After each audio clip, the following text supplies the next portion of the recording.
गांव में मीनू अब सबकी हीरो बन चुकी थी।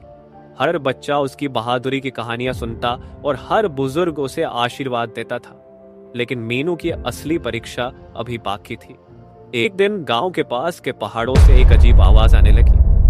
आवाज इतनी डरावनी थी कि पक्षी और जानवर गांव की ओर भागने लगे। कुछ ही देर में खबर फैली कि पहाड़ों के अंदर एक विशालकाय दैत्य जाग गया है, जो पूरे गांव को नष्ट करने की ताकत रखता है। गांव के लोग डर के मारे अपनी झोपड़ियों में छिप गए। मीनू को यह खबर मिली तो उसने बिना कोई समय गंवाए पहाड़ की ओर जाने का फैसला किया। किसान ने उसे रोकने की कोशिश की, लेकिन मीनू ने अपनी बड़ी बड़ी आंखों से उसकी ओर देखा और जैसे कह दिया, मुझे चाहना होगा, मेरा फर्ज है। जब मीनू पहाड़ की ओर बढ़ी तो रास्ते में उसे हर तरफ तबाही के निशान मिले। पेड़ उखड़े हुए थे और चट्टानें टूटी पड़ी थी। मीनू ने अपनी तेज उड़ने की ताकत का इस्तेमाल करते हुए पहाड़ की चोटी तक पहुंचने का फैसला किया। वहां उसने देखा कि एक विशाल दैत्य पत्थरों से बना था और उसकी आंखों से लाल लाल रोशनी निकल रही। दैत्य ने मीनू को देखते ही जोश से गरजते हुए कहा, तुम कौन हो जो मेरी ताकत को चुनौती देने आई हो? मीनू ने बिना डरे जवाब दिया, मैं इस गांव की रक्षक हूं, तुम यहां तबाही मचाने नहीं आ सकते।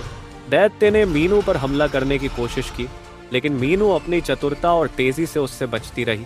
उसने दैत्य पर कई प्रहार भी किए, लेकिन उसके सारे हमले उस दैत्य के आगे नाकाम हो गए। फिर उसने अपनी जादुई ताकत का इस्तेमाल करते हुए दैत्य की कमजोरियों को खोजा। उसे पता चला कि दैत्य का दिल पहाड़ की गहराई में छिपा हुआ है। मीनू ने अपनी तेज नजर और ताकत का इस्तेमाल करते हुए दिल तक पहुंचने का रास्ता ढूंढ लिया।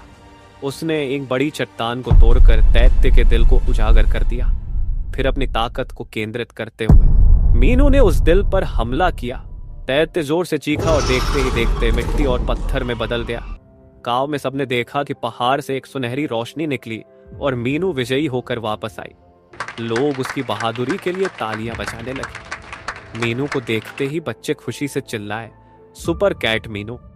दोस्तों, मजेदार हिंदी कहानियों के लिए हमारे चैनल हिंदी कहानियों की किताब को सब्सक्राइब कीजिए। धन्यवाद।